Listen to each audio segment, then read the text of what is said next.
Hi friends, welcome to biology for DSC school assistant జీవశాస్త్రం ప్రశ్నలనిధి అనే పుస్తకంలో జంతు ప్రపంచం పార్ట్ 4 వీడియో చూద్దాం. ఫంక్ అనే శాస్త్రవేత్త విటమిన్లపై పరిశోధనలు చేశారు. శరీరంలో ఎక్కువైన కొవ్వులు ఎడిపోజ్ కణాలలో నిల్వ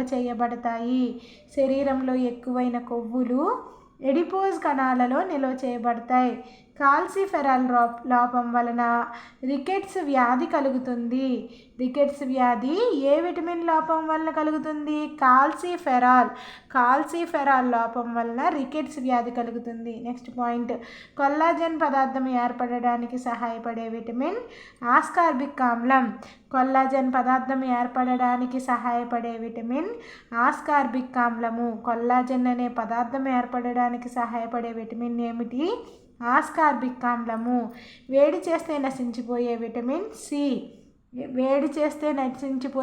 ఏంటి? విటమిన్ సి అనేది వేడి చేస్తే నశించిపోతుంది. గాయాలు మానడంలోనూ విరిగిన ఎముకలు అతుక్కోవడంలోనూ తోడ్పడే విటమిన్ సి విటమిన్. గాయాలు మానడంలోనూ విరిగిన ఎముకలు అతుక్కోవడంలోనూ తోడ్పడే విటమిన్ ఏంటి? Vitamin C. వ్యాధి పద్ధతిలోని దశలు వరుసగా సంక్రమణ, పొదిగే కాలము, వ్యక్తమయ్యే దశ, అంత్యదశ. వ్యాధి పద్ధతిలోని దశలు వరుసగా సంక్రమణ, పొదిగే కాలము, వ్యక్తమయ్యే దశ, అంత్యదశ.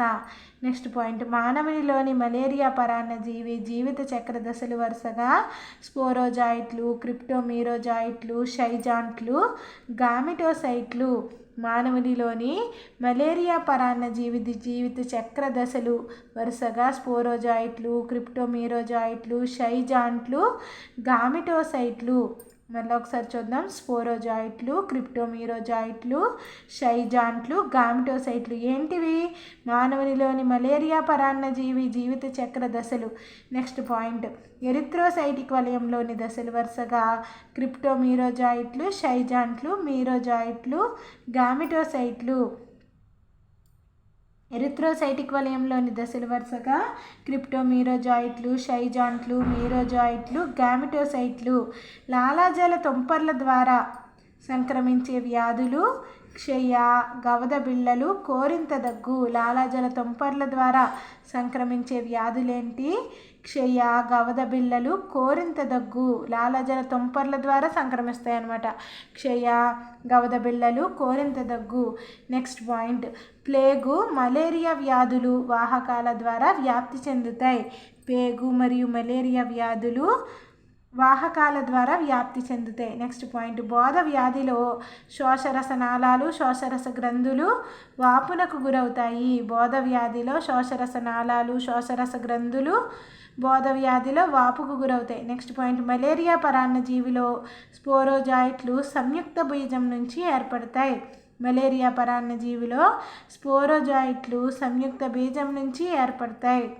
మలేరియా పరాన్నజీవిలో స్పోరోజాయిట్లు అనేవి సంయుక్త బీజం నుంచి ఏర్పడతాయి. నెక్స్ట్ పాయింట్, పట్టుపురుగు యొక్క గొంగలి పురుగు ఏకరక భక్షక జీవి.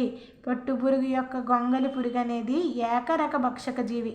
పట్టుపురుగు యొక్క గొంగలి పురుగు ఏకరక భక్షక జీవి. నెక్స్ట్ పాయింట్, నత్తలో ఆహారాన్ని మింగుటకు తోడ్పడు భాగము రాడ్యులా. నత్తలో ఆహారాన్ని మింగడానికి తోడ్పడే భాగం ఏంటి? రాడ్యులా. నెక్స్ట్ పాయింట్, గొంగలి పురుగు దశలో వేరు రకాల ఆహారాన్ని తీసుకునే జీవి దోమ. గొంగలి పురుగు దశలో వేరు రకాల ఆహారాన్ని తీసుకునే జీవి దోమ. నెక్స్ట్ పాయింట్, సాకరిడేజెస్లు మరియు ఎమైలేజ్లు పిండి పదార్థాల మీద చర్య జరిపే ఎంజైమ్లు. సాకరిడేజెస్లు మరియు ఎమైలేజ్లు పిండి పదార్థాల మీద చర్య జరిపే ఎంజైమ్లు.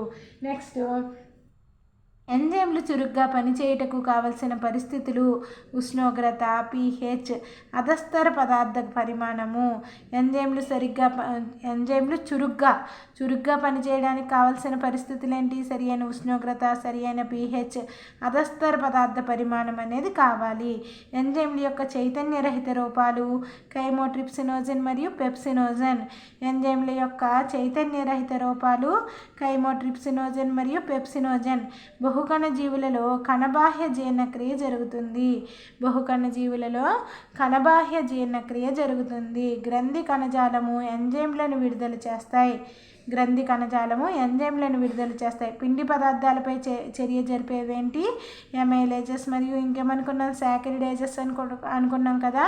పిండి పదార్థాలపై చర్య జరిపే ఎంజైమ్లు ఏంటి? ఎమైలేజెస్. జల విశ్లేషణం ద్వారా జీర్ణక్రియ ఎంజైమ్లు క్లిష్టమైన అణువులను విడగొడతాయి. జల విశ్లేషణం ద్వారా జీర్ణక్రియ ఎంజైమ్లు క్లిష్టమైన అణువులను విడగొడతాయి. జల విశ్లేషణం ద్వారా జీర్ణక్రియ ఎంజైమ్లు క్లిష్టమైన అణువులను విడగొడతాయి. నెమరు వేసే జంతువులలో సూక్ష్మజీవులు ప్రథమ ఆమాశయంలో ఉంటాయి. నెమరు వేసే జంతువుల్లో సూక్ష్మజీవులు ఎక్కడుంటాయి? ప్రథమ ఆమాశయంలో ఉంటాయి. నెక్స్ట్ పాయింట్, కుందేలు మలకబలనాన్ని ప్రదర్శిస్తుంది. కుందేలు మలకబలనాన్ని ప్రదర్శిస్తుంది.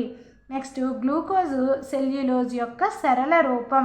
సెల్యులోజ్ యొక్క సరళ రూపం అని అడుగుతారు. ఏంటిది సెల్యులోజ్ యొక్క సరళ రూపం? గ్లూకోజ్.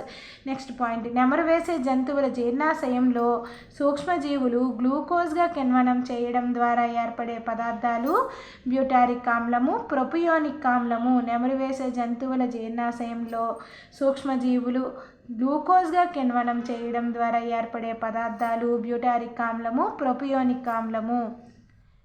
ఏంటిది? నెమరు వేసే జంతువుల యొక్క జీర్ణాశయంలో సూక్ష్మజీవులు గ్లూకోజ్ని కిణ్వనం చేయడం ద్వారా ఏర్పడే పదార్థాలు ఏంటి? బ్యూటారిక్ ఆమ్లము, ప్రొపియోనిక్ ఆమ్లం. నెక్స్ట్ పాయింట్, నెమరు వేసే జంతువులు ప్రోటీన్లను సూక్ష్మజీవుల నుంచి సంపాదిస్తాయి. నెమరు వేసే జంతువులు ప్రోటీన్లను సూక్ష్మజీవుల నుంచి సంపాదిస్తాయి. నెమరు వేసే జంతువులు ప్రోటీన్లను సూక్ష్మజీవుల నుంచి సంపాదిస్తాయి. నెమరు వేసే జంతువుల జీర్ణాశయంలోని చతుర్థామాశయంలో ఆమ్లం ఉంటుంది. నెమరు వేసే జంతువుల జీర్ణాశయంలోని చతుర్థామాశయంలో ఏముంటుంది? ఆమ్లం ఉంటుంది. నెమరు వేసే జంతువుల యొక్క జీర్ణాశయంలోని చతుర్థామాశయంలో ఆమ్లం ఉంటుంది. నెక్స్ట్, నెమరు వేసే జంతువులు తమ తృతీయ ఆమాశయంలో పీల్చుకోబడే పదార్థాలు నీరు, బైకార్బోనేట్లు. నెమరు వేసే జంతువులు తమ యొక్క తృతీయ ఆమాశయంలో పీల్చుకోబడే పదార్థాలు ఏంటి? నీరు, బైకార్బోనేట్లు.